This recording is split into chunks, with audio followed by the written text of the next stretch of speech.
Cerita cinta di Bias FM. Bias FM curhat bareng Bias FM. Dan apa kabar nih para sahabat? Dan kali ini bersama dari Bias FM curhat barengnya itu mengambil sebuah momen-momen dari beberapa aplikasi sahabat semua dari dunia virtual. Ada yang nyanyi, ada yang lomba puisi, ada yang berargumen. Jadi daripada kamu gabut dan penasaran, yuk kita dengerin Check It Out. Aku bosan jadi kardus. Mampus, nih. Kenapa? Bila kita aus, kita menjadi sarang tikus.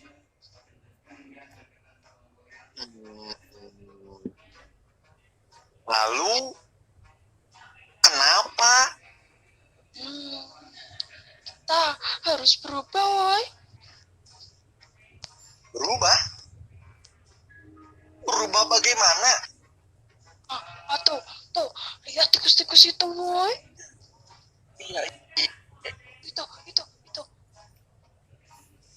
Tikus-tikus berdatangan, menari dan menyanyi.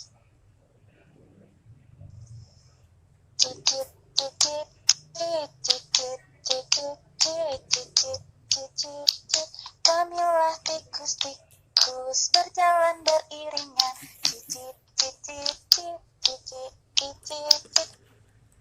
Kulitku hitam, mataku tajam. Kumisku panjang, sangatlah manis. Tikus-tikus mencari sampah. Tikus-tikus ada di rumah. Tikus-tikus makan apa saja.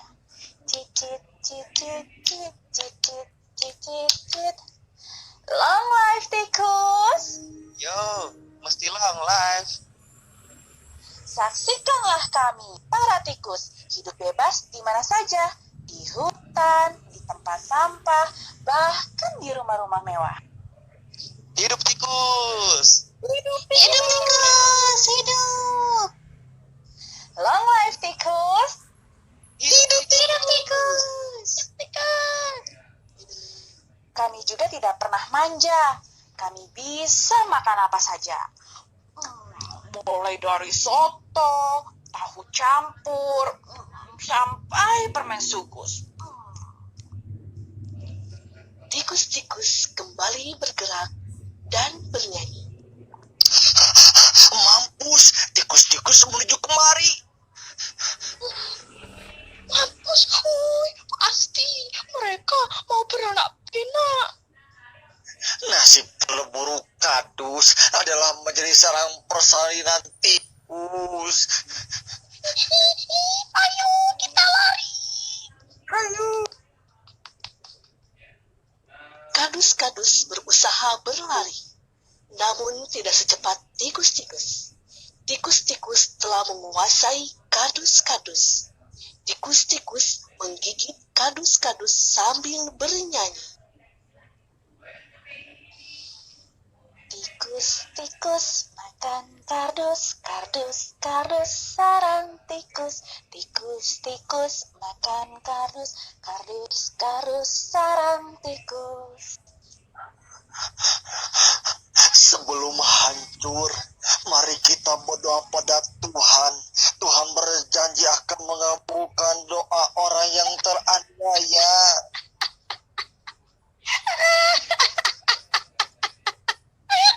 Kita bukan orang, woy.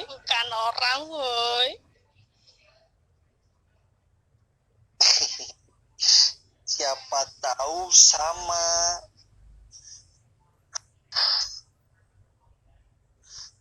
Ya Tuhan, sebelum kami hancur, kabulkan satu permohonan. Wes toh, to the point saja. Jangan berbelit-belit. Ya Tuhan, jadikanlah kami makhluk bebas hidup dan makan apa saja seperti tikus-tikus. Sial, kenapa kamu meminta menjadi makhluk seperti tikus. Padahal tikus-tikus itu adalah makhluk yang paling kita benci. Terlanjur. Mampus, kita menjadi tikus, woy. Kardus-kardus bergerak berubah menjadi tikus-tikus. Mereka bernyanyi menyesali nasibnya.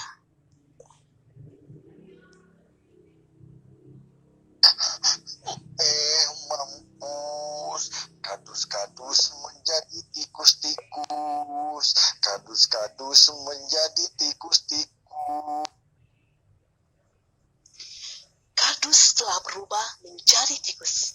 Mereka bergerak dari lamban ke cepat dengan nyanyian. Hai, di sini ada tikus. Di sini juga ada. Wah, di sini tikusnya masih muda-muda, masih cantik dan tampan-tampan. Kalau di sini, tikusnya sudah tua. Kalau begitu, kesini saja.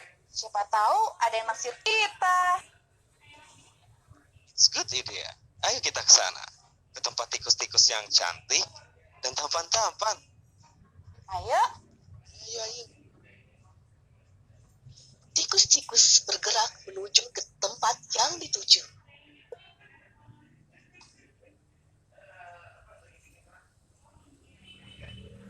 Cicit, cicit, kenal dirimu. Cicit, cicit, dekat denganmu. Gogoder, mencari mangsa. Tikus memakan apa saja. Tikus-tikus mencari mangsa. Tikus cantik, tikus tampan. I love you.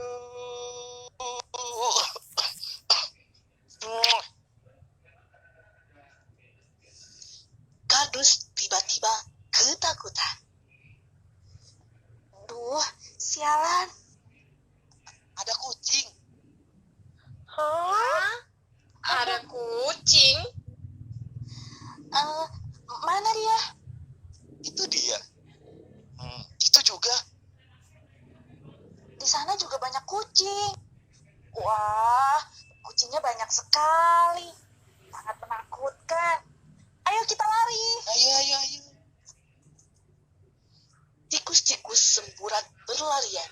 Mereka berkumpul merapat lalu bernyanyi. Mata kucing, Kucing. mata kucing maunya mencengkramku. Mata kucing, Kucing. mata kucing. Maunya menerkam tikus. Wah, dia terus mengejar kita. Bagaimana ini? Selama kita menjadi tikus, kan belum pernah berdoa pada Tuhan. Maksud kamu, kita meminta pertolongannya? Ya iya, itu jalan satu-satunya yang harus kita lakukan. Mana mungkin? Dosa kita tuh terlalu banyak. Makanan yang selalu kita makan adalah hasil curian. Tuhan pasti sedang marah pada kita. Tuhan tidak akan mengabulkan doa kita. Hei, lihat aku. Kamu jangan pesimis. Tikus-tikus diciptakan tidak untuk menjadi makhluk yang mudah putus asa. Kita harus sungguh-sungguh dan berbaik sangka kepada Tuhan. Percayalah. Pasti Tuhan mengabulkan doa-doa kita. Amin.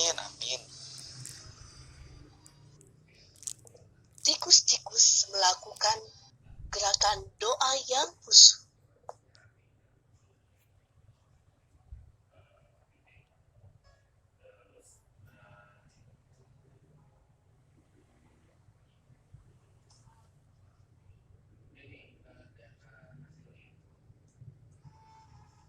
Ya Tuhan, sungguh kami termaksud makhluk yang aniaya. yang zolim, yang sesat, yang rendah. Kami telah melakukan banyak maksiat kepadamu. Kami selalu mencuri, mengambil hak makhluk orang lain.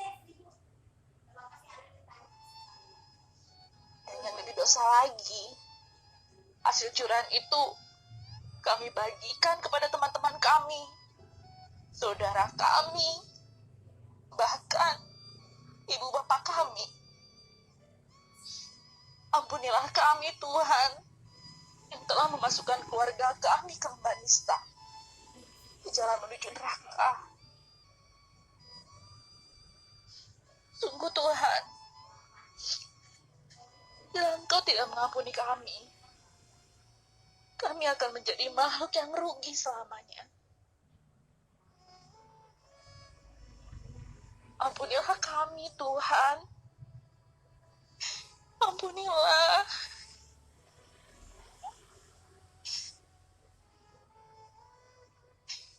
Ya Tuhan yang Maha Pengasih, kasihanilah kami. Jadikanlah kami makhluk yang lebih baik dari sebelumnya.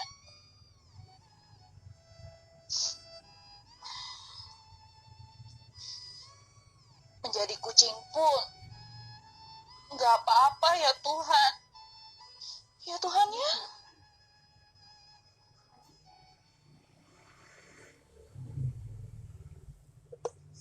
Seketika itu, tikus-tikus berubah menjadi kucing. Mata kucing, mata kucing, mata kucing maunya menerkam tikus. Kawan-kawan, ayo berangkat bersama-sama mencari mangsa, mencari tikus-tikus di sana. Ya, mungkin di sana, di tempat itu. Ayo kita cepat ke sana. Kita makan tikus-tikus itu, lalu kita makan dagingnya. Ayo. Mantap. Kucing-kucing bergerak ke segala penjuru, berburu tikus sambil bernyanyi. Mata kucing, Meow, mata kucing, meow. mata kucing maunya menekan tikus. Kawan-kawan, di sana tadi saya melihat ada orang makan daging yang lezat. Tidak hanya makanan yang lezat yang dia miliki. Tadi saya melihat dia juga memasukkan uang banyak ke dalam saku pakaian dalamnya. Tapi aneh, kenapa ya? Waktu memasukkan uang, dia kok lihat kanan kiri dengan wajah ketakutan. Jangan-jangan. Tidak boleh berburuk sangka pada makhluk lain.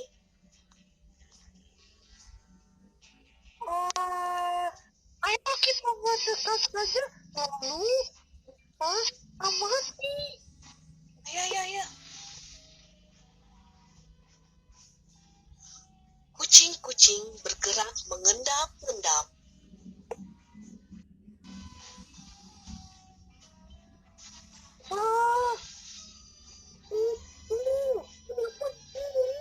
Shh, Gus, jangan cepat menuduh. Lihat saja gerakannya. Gerakan kita membutuhkan kita. Tidak sama, kucing dan manusia. Apa bedanya? Kita hewan, sedang manusia punya hati dan pikiran. Sama saja. Tidak sama. Sama. Tidak. Kucing-kucing berdebat dengan dua kata, sama dan tidak sama. Perdebatannya berubah menjadi pertarungan. Mereka saling mencakar.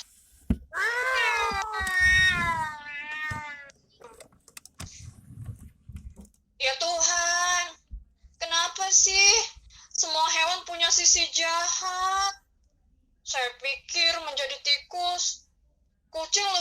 baik dan aman daripada menjadi kardus, menjadi tikus suka mencuri, menjadi kucing suka bertengkar.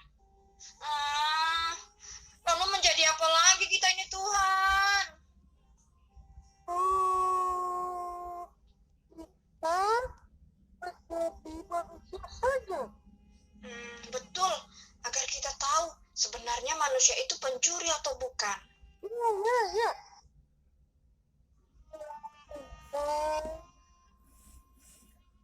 Ini adalah permohonan kami yang terakhir.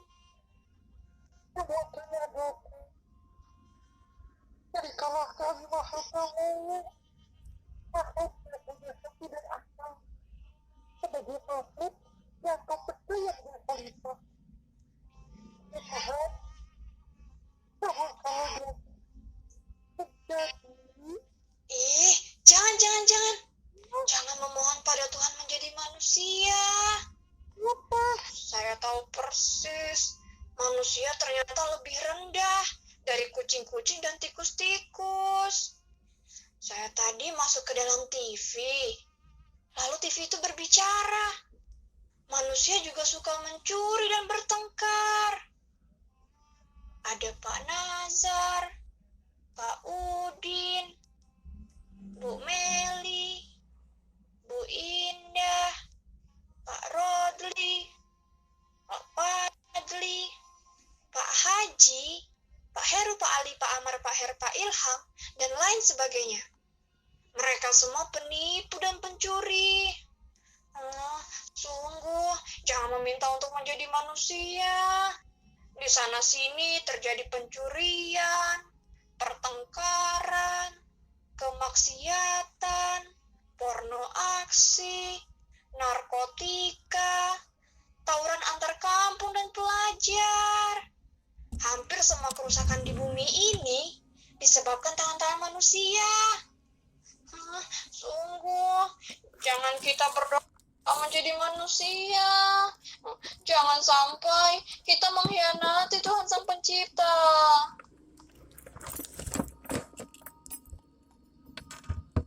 Semua kucing-kucing menangis.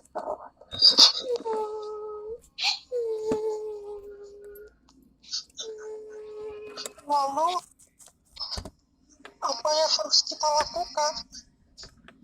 Kita meminta pada Tuhan untuk kembali menjadi kardus. Kita bersyukur pada Tuhan. Tuhan Maha Tahu dengan segala kebaikan makhluknya.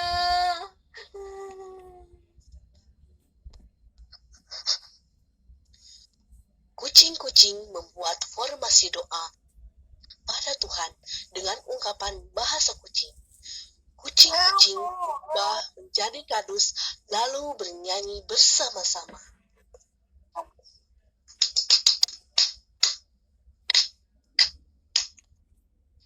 Kardus, kardus, kardus. Tak berakal, tak berbekal, oi. Harus membungkus kebaikan, oi.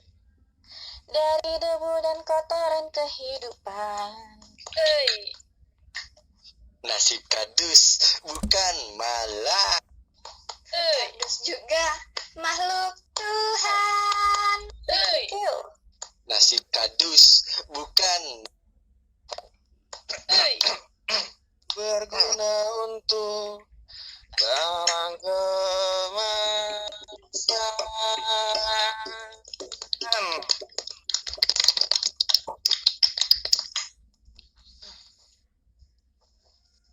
Lamongan, 17 Oktober 2011. Kehidupan. Kita kasih aplaus untuk Ima, Zen, Mentari, Ara, F, Maca. Kalian luar biasa. Itulah tadi Manusia Kardus karya Rodi TL, ya. Perlu saya sampaikan, Rodi TL merupakan teaterwan jebolan Universitas Jember, ya, Jawa Timur. Beliau beliau sangat berjasa di dunia teater, khususnya di Lamongan. Perannya itu sangat kucing untuk membina komunitas. Ia pun merambah sampai masyarakat awam di teater di desanya yang berbau dan kental sekali dengan ajaran-ajaran Islam. Rodi TL juga merupakan dosen Unisda. Setiap harinya dia mendidik anak-anak melalui kursus bahasa Inggris, sampai ia pun membina teater Anak Sang Bala. Ia juga seorang novelis. Novelnya berjudul Death Love. Reporter mahasiswi demonstran yang terbit tahun 2006, dan beberapa karya-karyanya juga yang menyabet contohnya pada acara International Teacher Award 2008 diselenggarakan oleh Pusat Pembinaan Pengembangan Pendidikan Tenaga Kependudukan Seni Budaya di Yogyakarta. SDN Candi Tunggal mengusung pertunjukan tes game karya Rodi TL, menyabet double winner terbaik internasional tingkat SD dan SLTP, dan juga penghargaan guru berprestasi. Dan masih banyak sekali karya-karya beliau yang luar biasa. Oke? Untuk itu, sebelum kita sudahi acara ini, ada satu pertunjukan lagi, yaitu pembacaan monolog Koruptor Budiman Agus Nur yang akan dibacakan oleh saudara kita Imas. Kepada Imas, kami persilakan. Titin turun. Imas.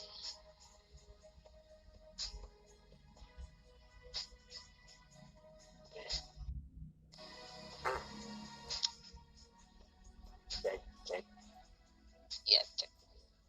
Ya aman ya. Aman. Oke, udah aman buat saudara Imas. Sebelum saudara Imas membacakan monolognya, aku pengen nyapa teman-teman yang di bawah dulu ya. Terima kasih banyak ya buat teman-teman yang udah hadir meramaikan acara ini dan yang udah mensupport, mendukung kami semua ya dari Forum Sudut Vena dan aktor-aktor ganteng, aktor-aktor cantik kita. Pokoknya kalian semuanya luar biasa. I love you. Mwah. Silakan buat Imas.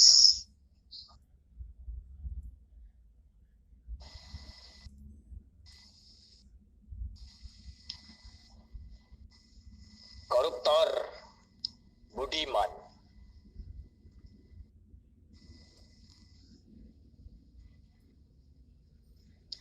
Seorang koruptor kakap mendadak muncul di kantor peradilan.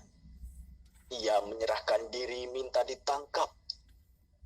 Beberapa petugas jaga yang sebagian lagi ngobrol sambil nonton telenovela di televisi, dan sebagian lagi asik main domino, langsung tergeragap kaget.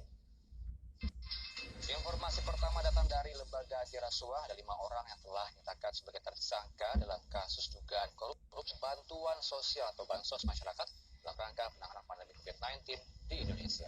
Dan salah satunya adalah Menteri Sosial Juliari Peter Batubara. 3 dari 5 orang yang ditetapkan KPK sebagai tersangka kasus korupsi dana bantuan sosial COVID-19 dihadirkan oleh KPK selama konferensi pers rangkaian operasi tangkap tangan. Pak, tolong tangkap saya, Pak. Pak,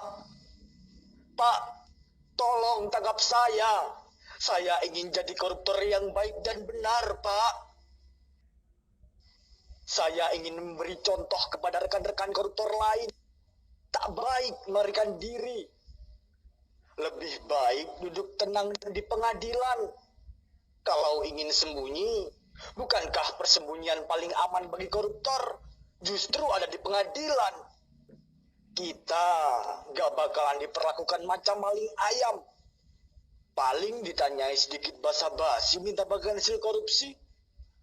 Tak ada ruginya kalau kita berbagi rezeki sama hakim, jaksa, dan polisi. Anggap saja zakat buat mereka. Toh itu bukan uang kita. Makanya saya di sini minta diadili. Saya tak hendak membantah. Itu urusan para pengacara saya. Karena untuk itulah mereka dibayar. Saya kelihatan tak bermasalah. Jadi Bapak tidak akan membantah kalau Bapak koruptor kakap? Pak, berapa uang yang Bapak korupsi? Pak, kenapa Bapak mengaku? Tidak. Maaf. Saya sedang sibuk. Saya hanya ingin meluruskan anggapan keliru yang menyatakan koruptor lebih benalu bangsa tak berguna. Koruptor macam saya jelas aset bangsa. Kamilah yang menggerakkan roda perekonomian. Dengan korupsi, uang jadi terdistribusi. Jadi pemerataan, seperti pembangunan. Korupsi juga terjadi di segala bidang. Kami tak pernah menikmati buat sendiri. Kami ikut nyumbang pembangunan rumah ibadah, menyantuni anak yatim, membantu korban bencana, menyokong olahraga, iuran 17-an, dan masih banyak lagi lah. Karena sebagai koruptor yang baik, kami tahu cara mengelabui. Dengan berbuat baik, kami menjadi dihormati. Duduk di depan bila ada hajatan, dan diminta bicara di pengajian. Assalamualaikum warahmatullahi wabarakatuh. Bapak-bapak dan ibu-ibu sekalian, korupsi itu indah. Negaraku.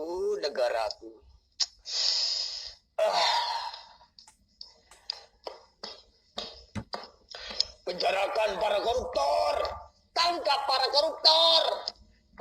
Bagaimana dengan para mahasiswa yang terus berdemonstrasi menuntut semua koruptor dipenjarakan, Pak? Naif. Bila para mahasiswa terus menuntut koruptor di penjara, nanti malah repot mesti bikin banyak penjara.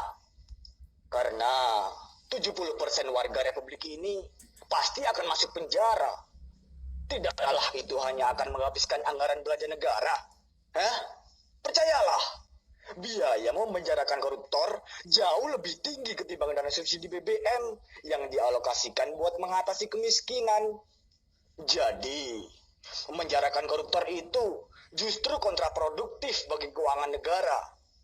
Daripada uang dihambur-hamburkan membangun penjara, lebih baik uang itu kami korupsi, lalu dibagi-bagikan secara adil dan merata. Itu namanya korupsi yang adil dan beradab, sesuai Pancasila, atau biar terdengar lebih trendy, itulah prinsip demokrasi dalam korupsi. Sesuai trias politika, dalam demokrasi mesti ada distribusi kekuasaan yang sama antara eksekutif, legislatif, judikatif. Korupsi yang demokratis pun begitu. Eksekutif, legislatif, dan judikatif dapat kesempatan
saya memang koruptor. Saya malah bangga bisa mengaku begitu. Seperti terlepas beban saya. Sekarang saya jadi bisa lebih rileks. Saya siap dihukum dengan cara sebenar-benarnya. Saya tak cari sensasi dengan semua ini. Saya justru ingin memberikan tauladan bahwa koruptor pun bisa menjadi seorang yang budiman. Kalaupun maling, dia maling yang budiman. Seperti Robin Hood atau jadi Zorro. Kalau sebagai koruptor kita kian peduli pada wong cilik, karena siapa lagi yang akan memperhatikan wong cilik? Sebab partai-partai politik tak pernah mikirin nasib wong cilik yang terus-menerus terpuruk dalam kemiskinan. Karena itulah, wahai para koruptor yang beriman, marilah kita tingkatkan amal dan takwa kita dengan membantu negeri ini, supaya makin terbenam dalam keterpurukan dan kemiskinan lahir batin. Negeri ini tak bisa diselamatkan kecuali dengan mempercepat proses pembusukan. Koruptor macam kita mesti mendukung proses itu. Bila tidak, negeri ini akan terus nggak jelas seperti ini. Ini negeri seolah-olah seperti dikatakan para Kitriti Simbolon. Semuanya dari serba seolah-olah dan seakan-akan. Seolah-olah demokratis, seolah-olah negeri hukum, seolah-olah agamawan, seolah-olah intelektual, seakan-akan menteri, padahal pengusaha, seakan-akan penyair, padahal setengah pengangguran. Tak heran, seorang yang sudah resmi menyandang predikat koruptor pun masih bisa berpenampilan tenang, penuh senyum, mirip rohaniawan seperti saya. Anda terlalu melebih-lebihkan, Pak. Anda juga seolah-olah menempatkan koruptor sebagai sesuatu yang penting. Marilah, mulai saat ini kita lebih menghargai koruptor sebagai pahlawan-pahlawan tanpa tanda jasa. Tapi banyak harta yang dapat proses pembusukan seluruh sampah negeri ini. Anggap saja ini proses evolusi untuk menghasilkan pembuahan. Munculnya tunas-tunas koruptor yang lebih bertanggung jawab terhadap nasib bangsanya. Sebentar, Pak, sebentar. Jadi, dengan menyerahkan diri, Anda sudah bertanggung jawab. Apakah begitu, Pak? Terus terang, sebenarnya saya capek jadi buronan. Itu merendahkan martabat saya. Seolah-olah saya ini pejabat sekelas patroli atau baser. Makanya, lebih baik saya istirahat nyaman di penjara, ketemu koruptor kolega-kolega saya lainnya. Kan lebih enak begitu. Rukun, saling berbagi pengalaman, kumpul bareng.